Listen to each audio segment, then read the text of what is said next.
Hello, my name is Dr. Melissa Baltus. I'm an associate professor of anthropology at the University of Toledo, and I am an archaeologist. I have been an archaeologist for about 21 years, and I've been teaching at the University of Toledo for about 6.5 of those years.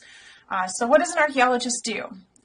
We basically look in the ground, and sometimes underneath the soil, sometimes on top, for any evidence for past lives. So the things that people use, make, throw away, discard, lose, that can tell us a lot about people in the past, what their lives were like. So what sparked my interest in this career? When I was younger, I had a fascination with abandoned houses and cemeteries, largely because I was interested in, who were the people that built those houses? What were their lives like when they lived in those houses? What were the lives like of people that were buried in those cemeteries? And when I was younger, my parents would take us camping at a state park. I grew up in Minnesota, called Itasca State Park. And this site had a really deep history from, about 10,000 years ago with Native American people living in the area, all the way through, early Euro-American settlers. There was a pioneer cemetery. There was a pioneer cabin. There was a lodge that was built by the Civilian Conservation Corps during the Great Depression. So there was a lot of history at this park, and I just loved going around and exploring all of these different sites. And then finally, I read a book that had nothing to do with archaeology. It was the Night of the Twisters. But in the end, there was a tree that was uprooted by these tornadoes, and the professor of archaeology came and looked through the roots of the tree and saw the artifacts that were pulled up, and I finally had a name to put to the thing that I wanted to do when I was older. So what training did I receive? I did my undergraduate, got my undergraduate degree at the Minnesota State University Moorhead, which is in northern Minnesota, and I got my doctorate at the University of Illinois in Urbana-Champaign.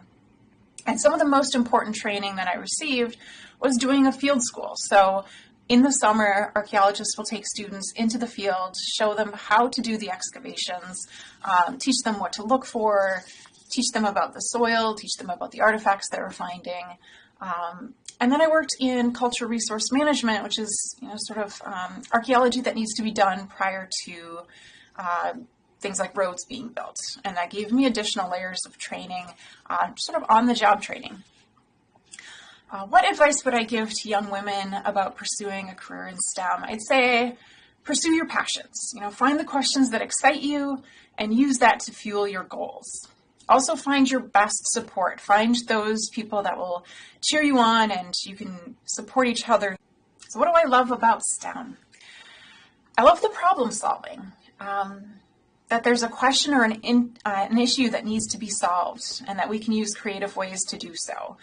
For me, for archaeology specifically, we get all of these little pieces of puzzles, little bits of a broken artifact and the kinds of soil that it was found in and the different layers that we have to sort of piece together what that artifact was, how it was used, and how it got to be where it was when we found it. That tells us this bigger story about the past.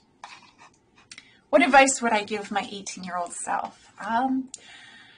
Well, first of all, I'd say, obviously, go to college. Also, do the study abroad. Take those risks. Travel. Get that experience.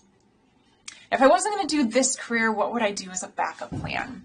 It would definitely have to be something that's outdoors, something maybe in geology or botany. Plants are incredibly fascinating, or something in conservation. So why do I think informal science education is important? For example, going to places like Imagination Station. I think places like Imagination Station and other informal science sparks creativity, and it creates outlets for learning in new ways that are maybe less structured, but it gives you sort of different pathways to learn something new. So my favorite book, oh man, there are too many books to choose from. When I was younger, one of my favorites was A Wrinkle in Time. And actually I go back to it every now and then to reread it because I loved it so much. And one piece of advice that I would give to a young girl, I'd say live the life of your choosing, not one that society or the media tells you should have. Break into the career that you want to have.